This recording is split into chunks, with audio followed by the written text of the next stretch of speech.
Welcome to the Final Cut Sports Show. I'm your host, Larry Jenkins, and today we're going to do an NBA midseason special. As you know, All-Star break is coming up in a couple of weeks, and that is like the unofficial halfway mark of the NBA. And as it currently stands right now, you can pretty much figure out who's going to be contending in the East and in the West. Eastern Conference, I only see three legitimate contenders in the East right now. They are Boston, Miami, and Chicago.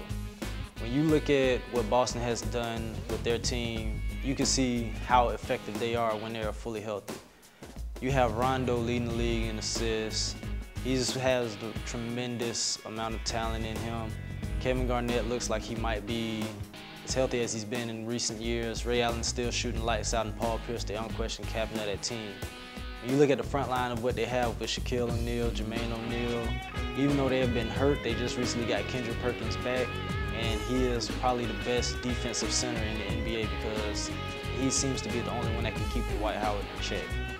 When you look at the Miami Heat, with the three core guys that they have, with LeBron, Dwayne, and Chris Bosh, it's like I didn't expect them to be as good as they were right now, considering the talent that they have around them. But you have Mike Miller on the team, he's coming back. Even though they lost Haslam for the year, other guys have stepped up. When you look at the Chicago Bulls, who I said at the beginning of the season would be a team to watch, they don't have Joakim Noah right now, and they're still putting up great numbers on the offensive end and actually shutting down people on defense as well. When you factor in when Noah gets back how great that team will be even better as a defensive unit, it's going to be tremendous. You can't really count the Orlando Magic right now because I feel that they don't have enough defensive presence on their team outside of Dwight Howard. You have great shooters on the team with Jason Richardson, J.J. Redick, Ryan Anderson, all great shooters. But as a team that's supposed to be as deep as they are, it seems that they're not using their depth as well as they could possibly do it. When you look at the Atlanta Hawks, I mean, the Atlanta Hawks are up and down all season. I mean, they have good days, they have bad days, but it seems like Atlanta is playing basketball just to play basketball. You have a little chase down low with the New York Knicks in there, Philadelphia's in there. You have Indiana who could possibly creep in there. And I feel that with that going on, you can pretty much have a possibility of anything going on out in the East.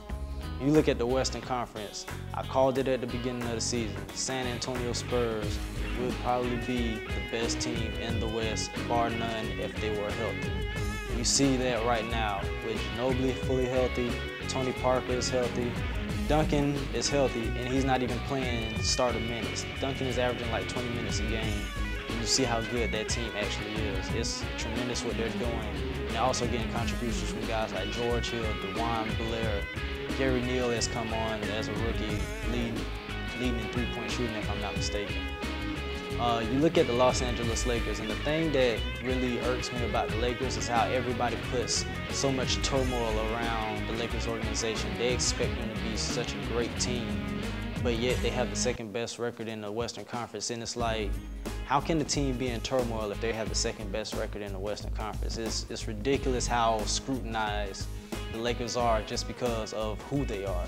It makes no sense to me, but when you look at the current makeup of that team, with Kobe Bryant, Pau Gasol, Lamar Odom coming off the bench, I mean, those three guys right there are the catalysts of their team. And then you talk about the recent trade talks that have emerged with Carmelo Anthony possibly going to the Los Angeles Lakers.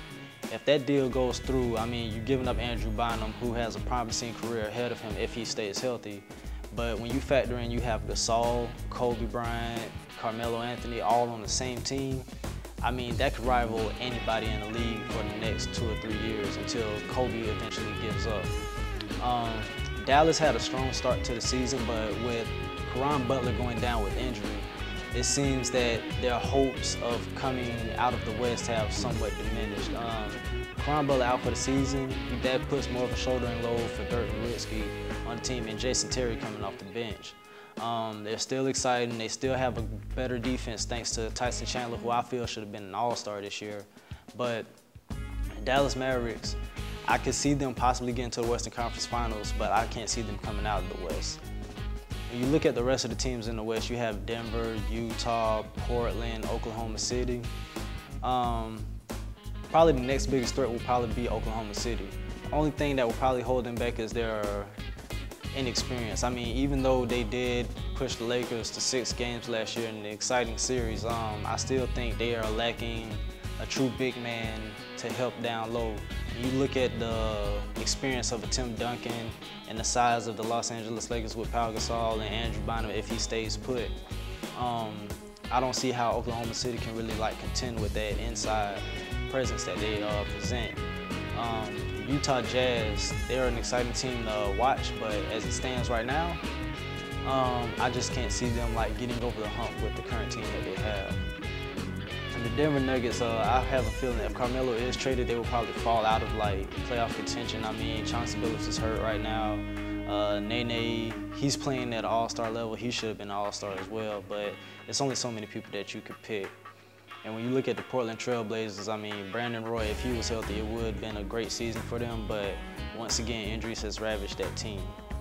All in all, at this halfway point in the season, I feel that the way that things are currently set up, if Boston and San Antonio stay healthy, don't be surprised if that's your finals matchup. This is Larry Jenkins on the Final Cut Sports Report. I'll holler.